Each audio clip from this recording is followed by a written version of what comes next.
Happy July 9th.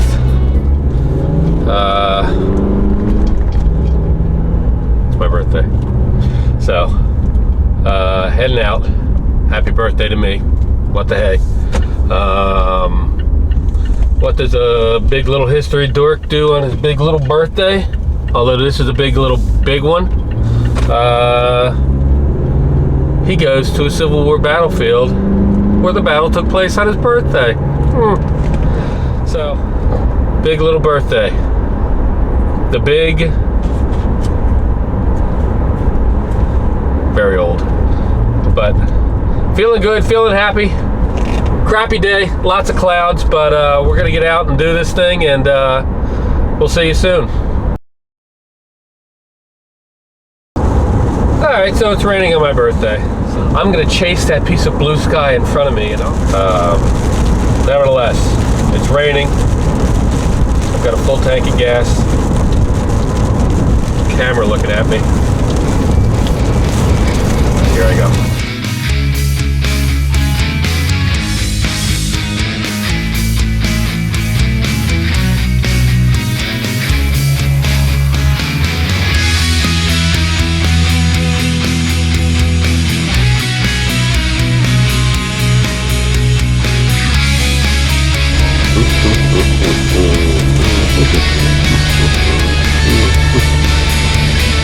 Shut up, it's my birthday.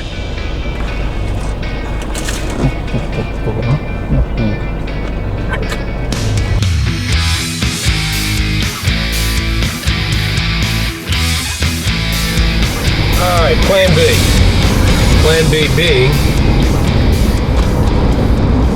that I'm not driving all the way out there to see something I've seen before just because it's my birthday. I am going to take the next right turn and figure it out from there.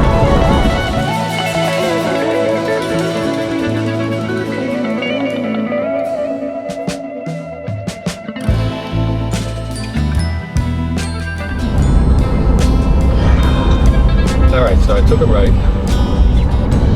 and I took a right. I don't think that was wrong, because I am somewhere where I've never been before. So I got that going for me. So, yeah, somewhere. We'll keep doing this and see what happens. Alright, which way did we go last time? I honestly can't remember. We went right. We went right. We're going left. Come on, Clambake, move it.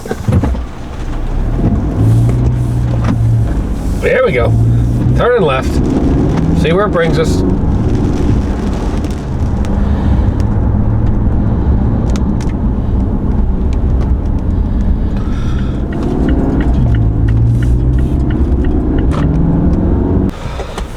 All right, so after about an hour and a half worth of wandering, I found something. I decided, again, let's recap, okay? Recapping. I was going to go to the Battle of Monocacy battlefield, which is in Frederick, Maryland, because it took place on my birthday, so I'll figure, let's do that. But it's raining dogs and cats and other feral beasts, so I decided I don't feel like going around there walking around the battlefield, so I'm going to wander. So I'm going to get out of the car now, even though it's raining, because again, this is what I do for you people. This is the kind of thing I do. So one thing I got to remember to do, and this is just a little thing, I look at the monitor. I should look at the lens. Monitor, lens. Monitor, lens. See how that looks? This is me looking right at you. This is me looking at me. Monitor, monitor, lens. So we'll get back to that. All right, so it's raining. Daddy's got an umbrella though, so we're good. I took a right, I took a right, I took a left, I took a right, I took a left, I took a right, yada yada. Let's see this.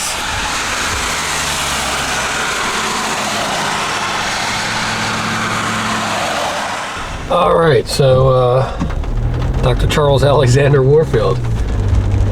He lives around here somewhere. He lives. He died in like 1813, so I don't think he lives around here anymore. But he was buried around here. So I'm off to see if I can find his gravesite. What the heck? I gotta figure out where to place it or turn around because there's a graveyard back there. Looks like it could be it. So we're gonna go check this out. Very cool. See what happens when you just get out of the house every once in a while. I don't care if you're interested in history. Just go find something, I don't know, you don't know about. And make a stupid video about it. No, all right, give me a minute. This may be it. Looks kind of like a old graveyard. I gotta remember to wear waterproof shoes. You know that? Schmuck. Uh-oh, this looks like it over here. I'll bet you dollars to donuts. But that's it over there. Major Charles Alexander Warfield, M.D. and Elizabeth Ridgely. Liberty and Independence.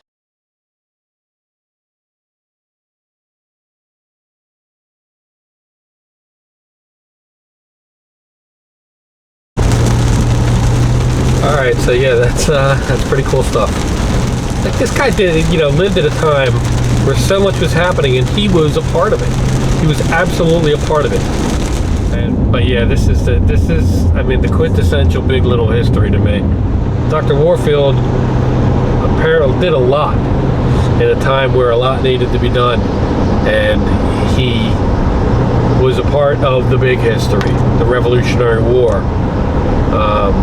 But the Big Little history is just what he did. How he helped with the Peggy Shipping, which is Maryland's Tea Party, and just being part of the whole thing, the Sons of Liberty and all that. That's Big Little history. I'm gonna get home and try to put this together for you. So, and to everybody who has said happy birthday to me on Facebook, thank you so much. Love you all, and see you out there. Big Little history. Like and subscribe. Okay, so here's what we got. Came home. It's the next day. It's the 10th. No longer my birthday. Had a great time. And I hope you're enjoying this video. But came home. Did my homework. Looked into the good doctor and his family. Found out a few things. So here we go. So his great grandfather was Richard Warfield. He came to Maryland in 1659 as an indentured servant. In 1670, he was able to gain his freedom. By the turn of the century, 1700 or so, he had returned to England for a trip, and at that time, his land holdings exceeded the acreage of the city of London. So, obviously, he had done something for himself. He made himself quite wealthy in that time. In fact, he was one of the wealthier planters in the state. Charles Alexander, the good doctor, Charles Alexander Warfield. First of all, he was one of Maryland's great revolutionary heroes. But he was put in charge of a battalion, made the major of a battalion, and he had little things written for the soldiers in his battalion to put on their hats that said, "Liberty and independence, or death in pursuit of it." So we see where he stands about independence. One of the older neighborhoods one of the older neighbors in the area came to his father and said, "My God, Mr. Warfield, what does your son Charles mean? Does he know that he has committed treason against his king and may be prosecuted as a rebel?" Here, with the reply of the father, who said this to the neighbor. He said, "We acknowledge no king.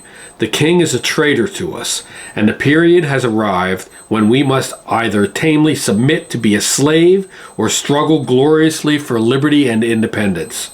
The king has become our enemy, and we must become his. My son Charles knows what he is about. Liberty and independence, or death in pursuit of it, is his motto. It is mine, and soon must be the sentiment of every man in this country. The apple does not fall far from the tree. In a conversation with Charles prior to his death, Associate Justice of the Supreme Court and signer of the Declaration of Independence for Maryland, Samuel Chase, remarked this: "If we had not succeeded, Doctor, in the Revolutionary contest, both of us would have been hung. You for burning the ship of tea, and I for declaring I owed no allegiance to the king and signing the Declaration of Independence." So you can see that the good doctor was one of Maryland's great revolutionaries.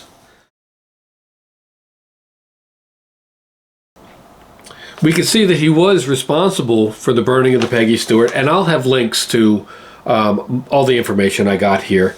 But the quick story of the burning of the Peggy Stewart, his battalion, they basically went into Annapolis, knocked on the door of the owner of the ship, the Peggy Stewart, and said, "We're going to need you to burn this boat and all the tea on it." Basically, the owner said, "Do you know who you're dealing with? The king. If the king knows about this, you'll all be hung." And basically, the good doctor said, "We'll see." They came back and they erected a gallows outside the home of the owner of the Peggy Stewart, at which time he said, "You know what? Okay. Here's the keys to the boat. Go burn it and the tea." So that's what they did. So Maryland had their own little Boston Tea Party, if you will, the Annapolis Tea Party.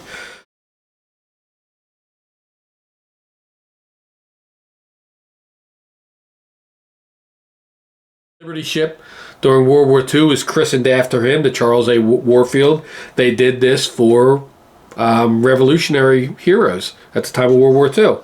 There are no extraordinary men, just extraordinary circumstances that ordinary men are forced to deal with. I think that, and that was William Halsey, I think that quote says a lot about Dr. Warfield and a lot about the men and women of that time. We're all ordinary men and women. It's just how we deal with extraordinary circumstances. So that's basically the story. I want to thank you all again for all the birthday wishes. I had a great time. I hope you liked this video. And I want to especially thank Kim D. Kim, thanks for calling, getting me off my butt and out the door to do something on my birthday. So it was a rainy day, but figured what the heck. Thank you, Kim. Love you. And yeah, that's it. That's our story. So thank you. Hope you enjoyed this and look forward to more videos to come.